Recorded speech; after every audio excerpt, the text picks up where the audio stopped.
Allez. Bon alors, c'est la 10e saison de Secret Story. C'est pas dur de trouver des candidats encore plus frais chaque saison? Je pense que la force de Secret Story, c'est pour ça que ça dure aussi longtemps, 10 ans maintenant, c'est le perpétuel renouvellement de l'émission. Alors il y a évidemment chaque année un nouveau casting, des nouveaux physiques, des nouvelles personnalités, des nouveaux secrets. Et la force de Secret, c'est aussi le renouvellement par la mécanique de jeu. À chaque fois, vous avez une mécanique de jeu de démarrage qui est nouvelle, un nouveau décor dans la maison et puis des nouvelles histoires.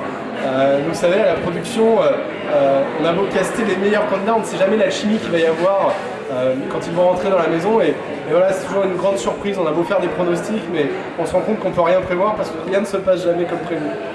Bon, nouveau décor cette année dans la maison, mais aussi en plateau, d'après ce que j'ai compris. Tout à fait, qui vous a dit ça? C'est vrai qu'il traîne. Et oui. Le débrief s'agrandit cette année, on va s'installer sur le plateau du Prime, dans un nouvel aménagement, dans une nouvelle forme. L'idée c'était de rendre le débrief un peu plus premium, voilà, avec un peu plus de public, un nouvel agencement.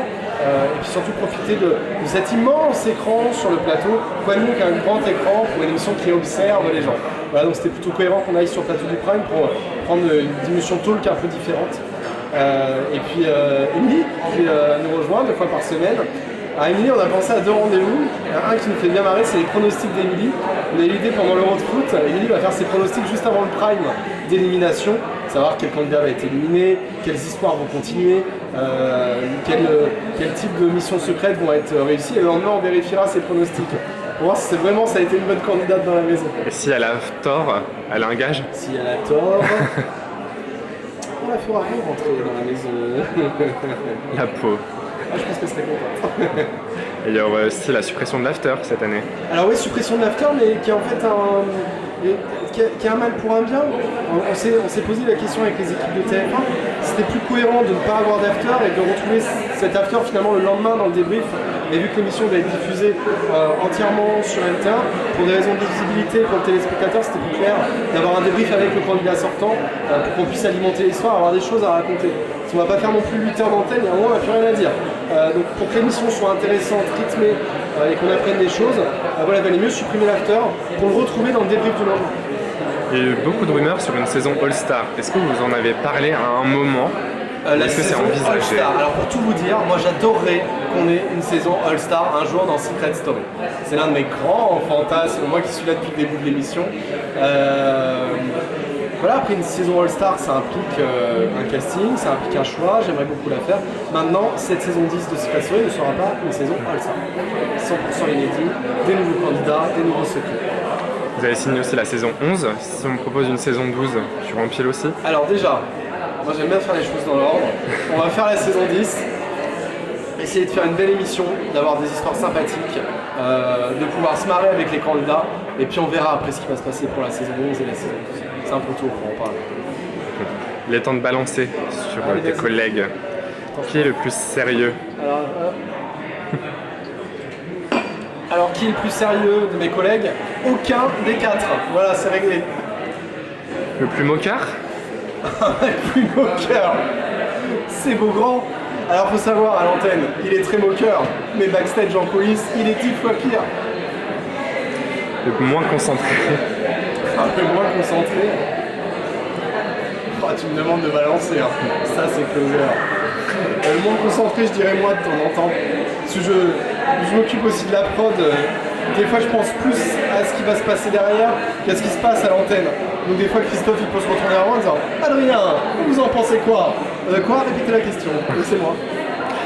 On m'a dit que maman était Julie était la maman de cette petite bande. C'est vrai? Julie, la maman de la petite bande. Elle pourrait apaiser les tensions, mais il n'y a pas de tension dans cette équipe. Je dis toujours pour les magazines People comme vous, on est une équipe peut-être parfois un peu embêtante puisque on s'entend tous bien. Bah ouais, il n'y a pas de clash en coulisses. Julie c'est la maman, elle est toute douce, elle vient d'avoir son petit bébé, elle nous montre ses photos. Non, il y a une ambiance très sympa. Le seul problème de notre équipe, c'est avec tous les 4, on est un peu des gamins. Donc il y a une espèce de régression infantile à rester ensemble. Là, on a l'impression d'avoir 15 ans. Alors qu'on a pour certains, enfin on est tous trentenaires, sauf Christophe qui est beaucoup plus âgé. Justement, Christophe et Julie nous ont parlé de ta tenue l'année dernière, qui laissait à désirer, de ta tenue, de tes vêtements, Ah bon? des trous dans tes t-shirts. mais pourquoi tout le monde parle de mes trous? Enfin. Alors, faut Troll, savoir un truc. je cite Troll et Clodo. Qu'est-ce que tu voudrais leur Ça donne le répondre? ton de la saison. Non, en fait, pour tout vous dire, mes chemises, Christophe le sait pas, il va le découvrir dans cette interview. J'ai les clés de sa loge et donc de temps en temps, je vais dans sa loge puisque Christophe a un styliste. Moi, j'ai pas de styliste. Je prends mes chemises. D'ailleurs, je devrais m'en occuper. Mais donc, je vais voler des chemises dans la loge de Christophe. Ça, il le sait pas. Ou il le sait un petit peu. Et donc, des fois, oui, il a des chemises trouées. Donc, c'est ces chemises trouées que je mets à l'antenne. Et un petit scoop sur la saison 10. Oh là là, un petit scoop sur la saison 10.